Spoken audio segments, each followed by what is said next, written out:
Part of it is simple.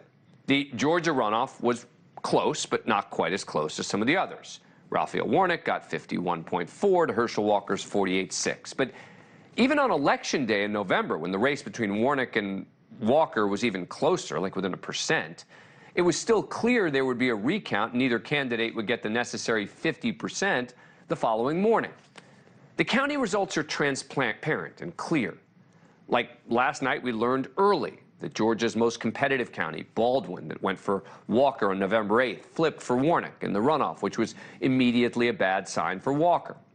They also had a massive turnout, which would you think could delay the process, with almost 1.9 million early votes and absentee, and with 1.4 million voting on Election Day, which was roughly 300,000 more than they expected. The Georgia electoral process has come under a lot of scrutiny over the past few years, and maybe that's led to a more airtight process. We've seen the same thing happen in Florida, with elections following the presidential confusion in 2000. You would hope all the states could run their elections this way. Let's go to the source and talk to the guy in charge. The chief operating officer for the Georgia Secretary of State's office, Gabriel Sterling, joins us now. Thanks for coming back on the show. Really appreciate it. So how would you explain to people who aren't that familiar with the inner workings of election systems why it seems like your system is more efficient in the way it's counting and reporting than a lot of other states? Well, Dan, there are several structural things that we did intentionally around the system. And also, we have a behavioral difference compared to some of those states out west. It's really weird. States east of the Mississippi tend to like to vote in person. State west of the Mississippi like mail-in ballots. But there is a physical, logistical problem with mail-in ballots that they just simply take longer to count because you have to go through an envelope, identify the person, separate them, stack them over here, put them through a scanner. When you vote in person, I walk in, identify myself. The poll worker gives me a card. I walk to a machine. I make my choices, print a ballot, and drop it in a scanner. And the scanner is already tabulating right there. So the process has already begun the second you leave the polling location. We also did some things around absentee ballots that allows counties to open and start to scan them before Election Day.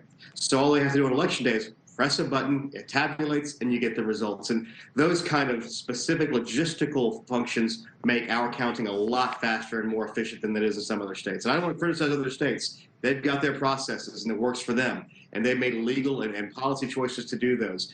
We just made a policy choice to make it as fast and efficient as we could to get the accurate results out as quickly as we can. Yeah, I mean, well, then I'll criticize some of the other states if you won't, because, and again, I don't really care, that it takes a little longer, but when I look at what you guys do, it becomes clear it's doable, right? It doesn't mean that people are inept. Some of it is based on state law, as you point out. For example, in some states, you can't start counting the mail-in or absentee ballots until Election Day.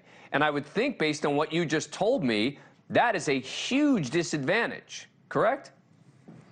Oh, absolutely. And I mean, in the states that have intentional laws that say you can't open them until then, we have a specific system. And in our old system, we couldn't have done this. In the new system we purchased in 2019, when you scan ballots in the old system, it was going to start tabulating immediately, and you as a poll worker or election worker would know what the results were as you went. So we have a system now that intentionally keeps that hidden until you press a button to tell it to tabulate. There are lots of little things you can do to make the process easier, but some of the easy things are in states like Pennsylvania, let them start scanning them early. Let them start opening them early and keep people sequestered on Election Day. That's the other thing that we can do is we allow for tabulation on Election Day starting at 7 a.m. if you notify people ahead of time by 5 days and you sequester the individuals involved so you don't let those results leak out.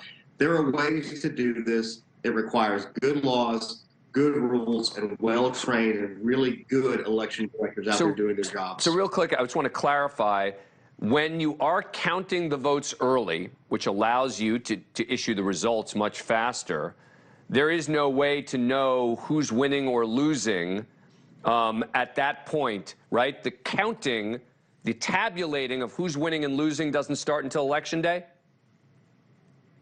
That's correct. Thank you for watching.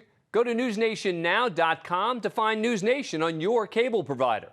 And don't forget to click the red subscribe button below to get more of NewsNation's fact-driven, unbiased coverage.